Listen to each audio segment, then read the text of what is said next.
the Acciona Gunning Wind Farm Goulburn Great Divide Road Race. This is the Men's Division 4. David Ward speaking to you. I ride for Camden Cycle Club, and this view is from my bike. We had myself and Michael Gleeson in this race for Camden Cycle Club. I'm pretty new to road racing. I only started this year, so I didn't know who to watch out for. All I knew was Abe Martin from Illawarra Cycle Club was quite a strong rider, so I thought perhaps he would be someone to keep an eye on, but otherwise I didn't know who to watch out for. It was a windy day. We had a bit of a tailwind going out here, although I was coming from across the road. As you can see, people are echeloning across, and I wasn't in a great spot here already. Rookie mistakes that I make. I didn't know what to expect from this race. As I said before, I didn't know who was going to be strong, who's not, whether I could even keep up with all these guys. I thought maybe I'd be slipping off the back, or hopefully I could stick with them. I knew from kilometre 2 to kilometre 12, from looking at the profile and racing this course once before, that is the bulk of the climbing. Most of the climbing is done at that point. So I thought by kilometre 12 we should have a good idea of who's strong, who's going to make a move, whether or not I can keep up with these guys or be struggling to hold on for the rest of the day, or so on. So these first few kilometres here, nothing much happens. Here I am trying to move up, get into a better position. Although I'm going into the wind a bit, I thought I can get up the front here, I can slot in a better spot. Couldn't be any worse than where I was. That's my club mate there, Michael Gleeson, in front of me to the left, and Abe Martin to the right, 192. The only two guys I knew in the race besides myself. The next part that's interesting will be around 10.5 minute mark, so I'll resume then with some more thoughts.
Michael.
So now we've had a bit of splintering already. I've lost my club mate Michael Gleason at about the 5-minute mark, I think, a few k's in. So on my own here, I can see there's two, I think, riders out front there are trying to get away. Maybe more. No, two have gone off. There's one in between, and there's three of us here. I knew that this sort of terrain doesn't suit me, being a larger rider. at 86 kilos, so I thought I wouldn't try and bust a gut to chase guys going up this sort of climbier part of the race, and hoping that once we get to a flatter terrain we can catch them back up, hopefully work with some guys and catch the leaders. So those two in the distance taking off, I wasn't too concerned. I felt I was hanging with these guys not too badly. So I thought I should be okay.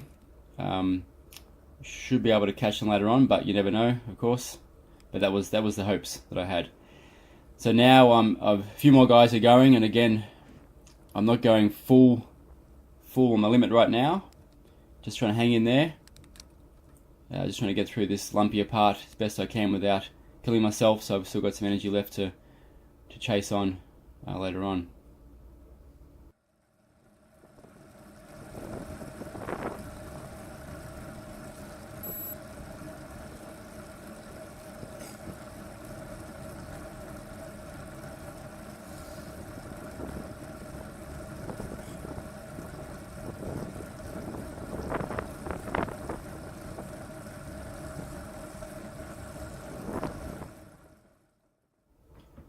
So now I started to think I should move up.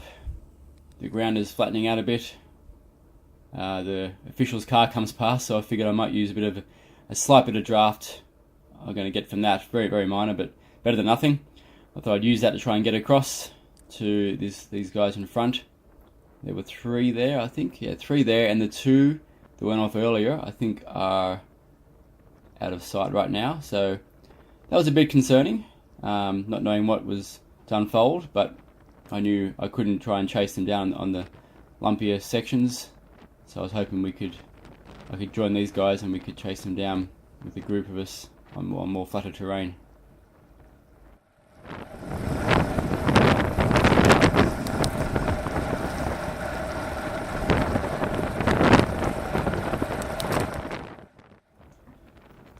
So now we're in a flatter section, a bit of a downhill even, although it goes back up again. I saw these 3 in front. I thought I can get across them pretty easily. So I put a bit of extra effort in to try and catch them on and see what happens.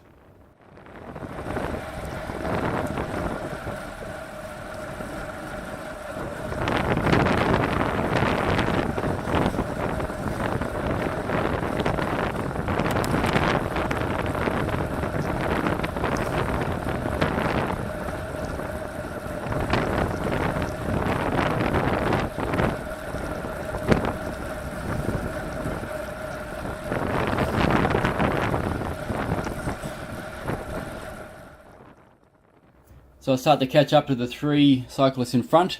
This is Peter Beaumont I'm catching, who I later found out is the chairman of Cycling NSW.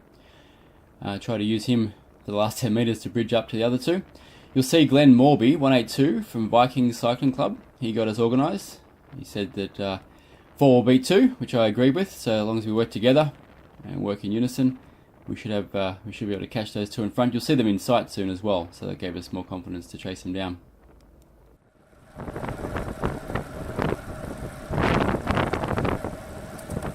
fellas, there's 4 of us, eh? We'll get them. We'll be right.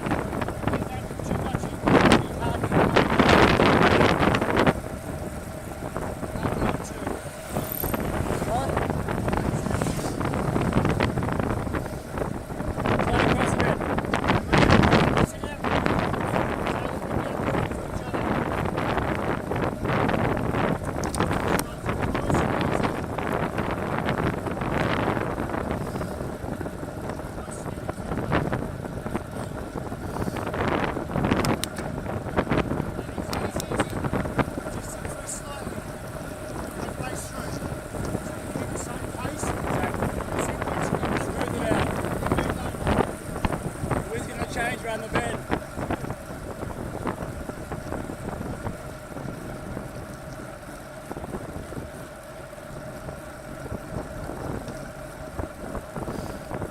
Good work, fellas.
Car back.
Let them know.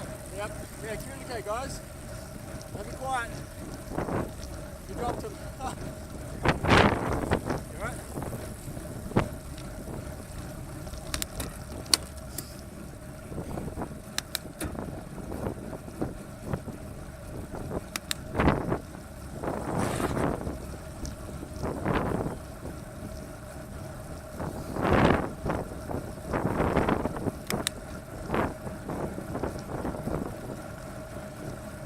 Another K up uphill and we're done on the flat.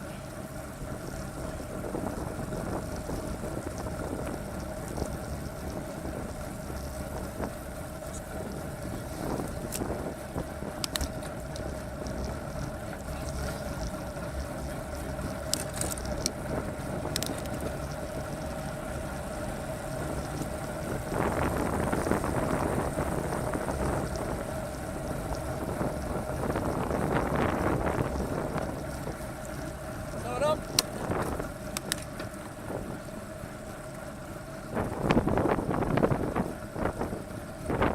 Bit more, mate, bit more.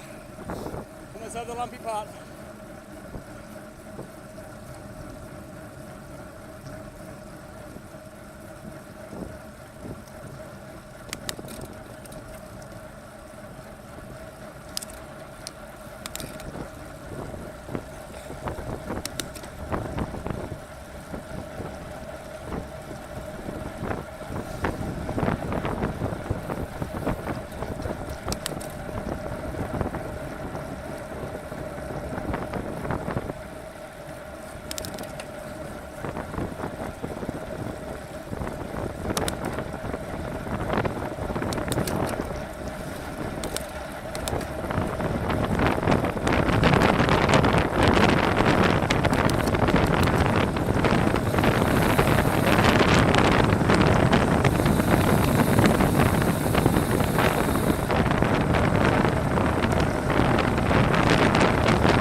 Out now.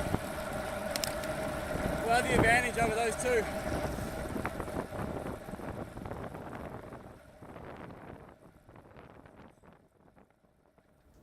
So we've just passed kilometre 12, which, looking at the profile, was the bulk of the climbing, so we're getting into a flatter terrain now. The climbing section wasn't ideal for myself, nor Peter Beaumont in the back there, in the pink arm sleeves, both of us larger riders, a lot larger than the other two. Glenn and Andrew. So I tried to encourage him to hang on a bit longer. Once we get over that lumpier terrain, we'll be on flatter land here, and I thought it'd be a great asset for us to keep on board for the flatter terrain.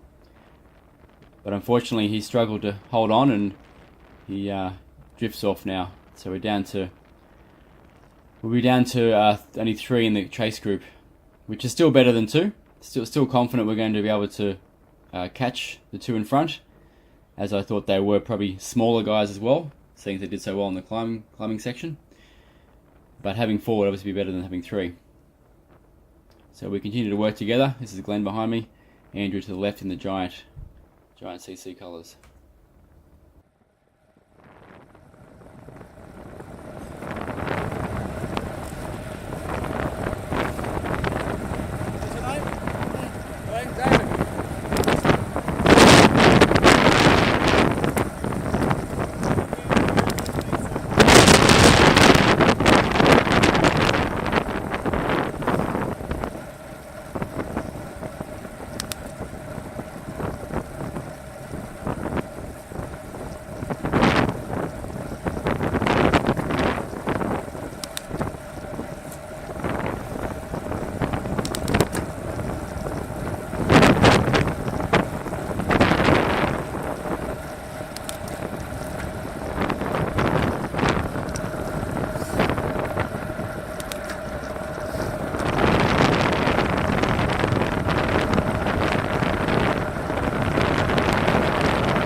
Keep rolling.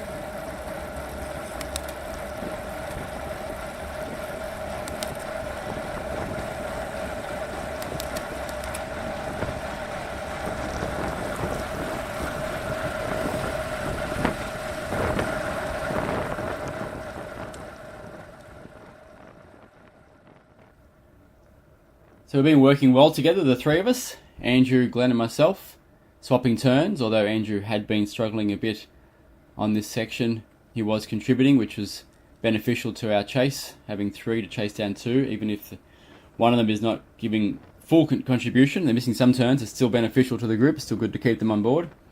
But unfortunately, Andrew here, as you can see from the rear camera, drops off. So now we've gone from 4 to 3, down to just 2, chasing the 2 out in front. On this flatter section, being a faster section, the 2 in front have been out of sight.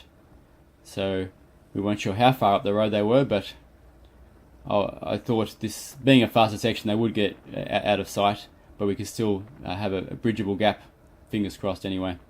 But who knows?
good. I reckon we're on the way back, we'll catch them easier too. A little bit bigger, I think.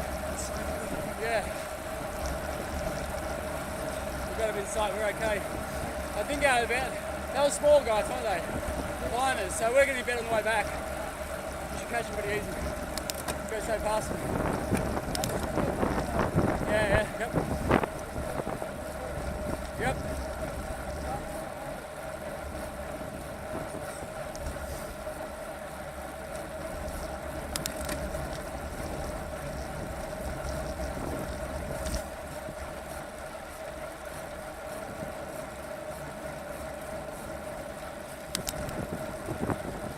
All right, thank you.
As you saw there from the rear camera, Glenn was taking his opportunity to have some food. I thought, good idea, I'll grab my gel flask. Didn't have any water, it was too short of a race for water, but it's a gel flask with a bit of water and a bit of gel in it, and there it goes in the road. Luckily I managed to drink most of it before I dropped it. One of the officials' cars over there sees it and picks it up, and soon you'll see this official car, I think it's Barbara in the car, comes racing up to say that dropping bottles is a fine.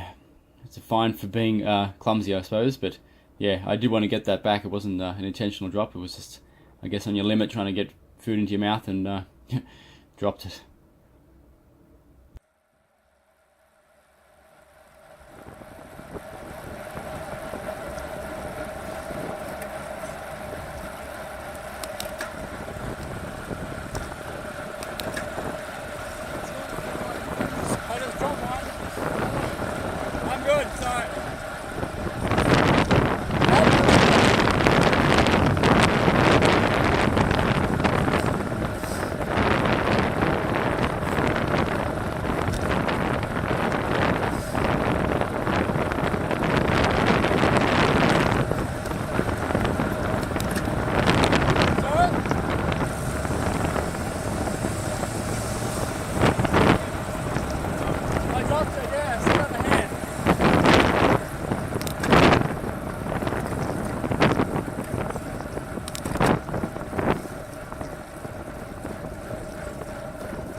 having a turnaround point in a road race like this is fantastic for being able to see how far we've still got to go to chase down the two riders in front. And there they go right now on the front camera on the right, just went past. So it wasn't too far, definitely less than maybe 30 seconds, 40 seconds, less than a minute for sure. So this gave us a lot more encouragement that we're going to be able to chase them down if we keep up this pace though. We turn around now and go into a headwind, which I thought maybe would benefit us. I know it goes flat going back as you saw coming out, and then it gets into lumpier terrain which would favour them probably. So I thought we should try and put the pedals down now a bit more to try and catch them up, but we didn't want to catch them too quickly. We didn't want to go too hard and catch them and be totally spent, and then they can just take off again on us. So we wanted to reel them in at an efficient pace. That was my thinking anyway. As I said before, I'm still learning the sport, so don't know if that's right or wrong, but that's what I thought would make sense.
This open section here going into a headwind, which makes it a slower section, gives us a good chance to spot who we're trying to chase down.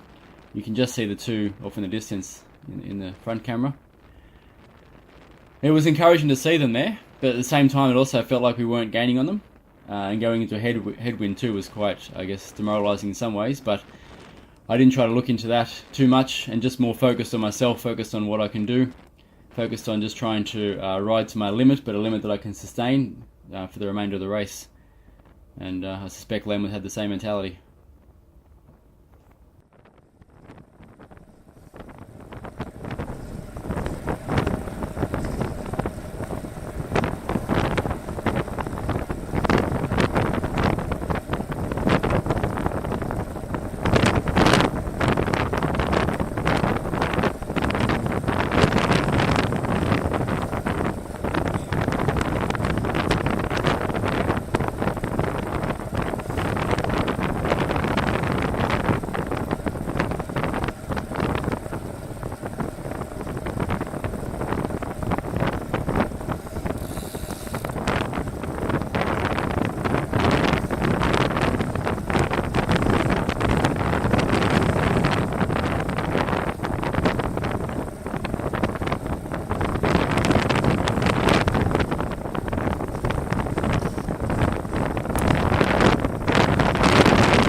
So you would have noticed over the last few kilometres that the gap is starting to close down, which is great for us, of course.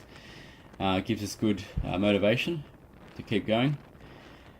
I had suspicions here though that they were trying to slow down to let us catch them. They were trying to. The idea I thought they had was that they could slow down, regain some energy, and once we get close or even catch them, take off on us again to sort of demoralise us, which I think they may have done, but we didn't actually catch them before they did take off. But now you'll see they start to pick up the pace. The next few bends, they start to extend their gap a bit, which was I guess mentally challenging to think if they've still got that much more in reserve, how much more they got.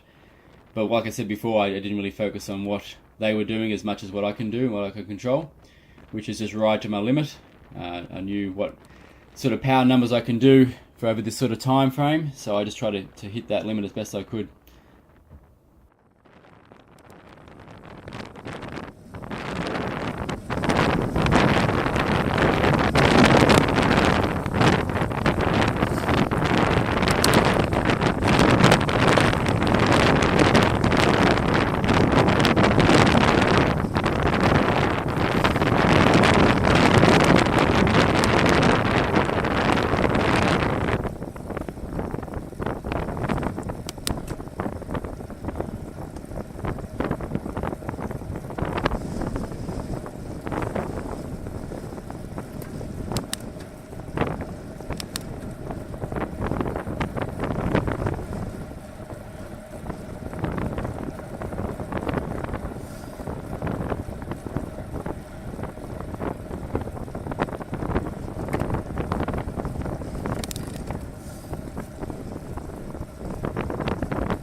So at this point, the gap is getting larger, unfortunately for us. So as I thought, they had a bit of extra gear to kick into, and they're doing that now, it feels like. So they do extend it here. You'll see in the next few kilometres, they do seem to take off and have a push to extend the gap between Glenn and myself and them.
Good work, Len. Good job, mate. Good job. Good job.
Okay, it was about now, I think, from memory, that I started to get a bit of a panic. Or not really panic, but I guess started to get a bit more concerned that we may have mistimed this catch and they've put their pedals down and taken off on us. And so, or either we've mistimed it or they had more energy than we realised and they're taking off. So at this point, yeah, I was a bit more concerned that this is the first point, I think, in the race where I actually thought we may not catch them. The whole time I was confident we were going to catch them, and around now, I do recall thinking we've lost sight of them at this later point in the race, that they've been toying with us and they're taken off now with the extra gear that they had we didn't know. So I started to ramp it up a bit more. I started to go a bit over my limit, but knowing it was getting closer to the end of the race, that was fine. But yeah, a bit more concern at this point.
This was a great section for us here. I thought this is a good chance for us to gain some time. If my suspicions were correct and they were lighter riders, that the weight that I have, and Glenn too, not saying he's a big guy, I'm bigger than him, but still we're bigger than them, I thought.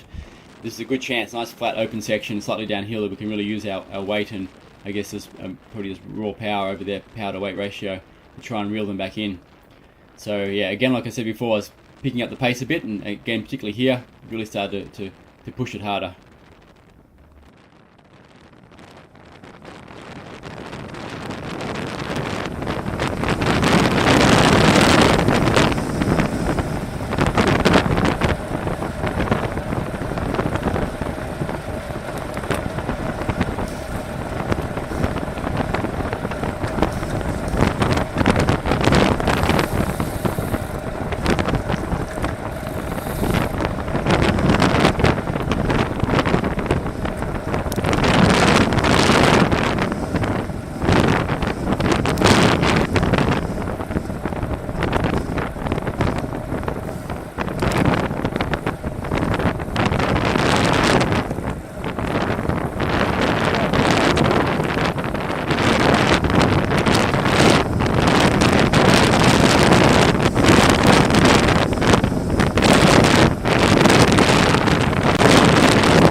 Okay, they're back in sight now around this bend, so yeah, the concern I had before has gone, and I was pretty confident that they pushed their last push, and we're going to catch them soon now. I didn't think they were going to have another kick in them, but you never know. So again, I wasn't going to go totally into the red right now just to bring in this last 100 meters. I knew we had some time, still got some kilometers left to reel them back in at a nice, efficient, slow pace.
And the catch is finally made, even though they were pushing out the distance a bit there in the last few Ks. I guess that was their last ditch effort to try and stay away, but we finally caught them. Quite odd when we caught them here. We got back together and there was congratulations all around, and the pace slowed right down.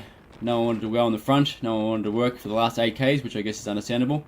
So yeah, it was quite a social ride for the last 8 Ks or 7.5 Ks.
better, there's wind. 35 k's is meant to be. Coming up before the railway. Fine. Yeah.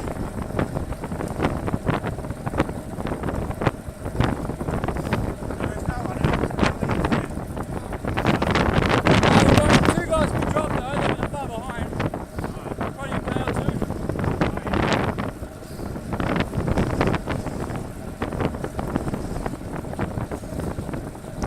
Oh, good job, boys. Yeah, nice work.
just wanted to get to the finish line and get this done. I was in the front here for a while, as you saw, and then I tried to wave someone through, and no one wanted to come through. I even stopped pedaling, as you can hear, and no one wanted to come through. It was a bit like I guess a track sprint. It was quite odd this last few k's.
And the finish line is just over this little rise here. Just sort of, it caught me off guard. I forgot to mention earlier that when we caught them, Glenn said to me that he can out sprint them, and he made a deal with me saying if I lead him out and he wins, we'll split some prize money. So I figured that sounds like a good idea. I didn't have any other better plans. So I thought, okay, I'll lead you out down here. So I was in the front here for a bit, rolling in the finish area, finish straight, and that was fine. Just waiting for Glenn to get on my wheel.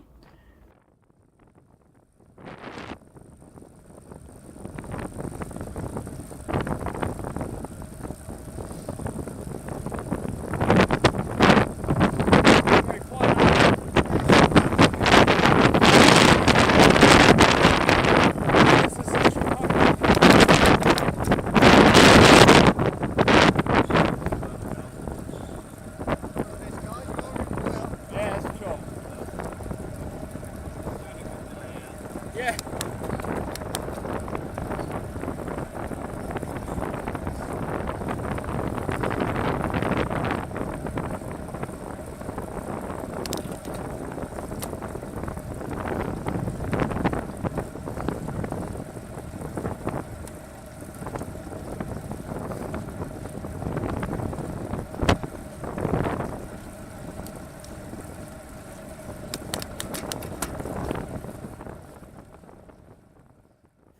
So now as we're getting closer, I was just calculating how far away we were, and I thought 400 metres, 200 metres for me, 200 metres for Glenn. Sounds like a good plan.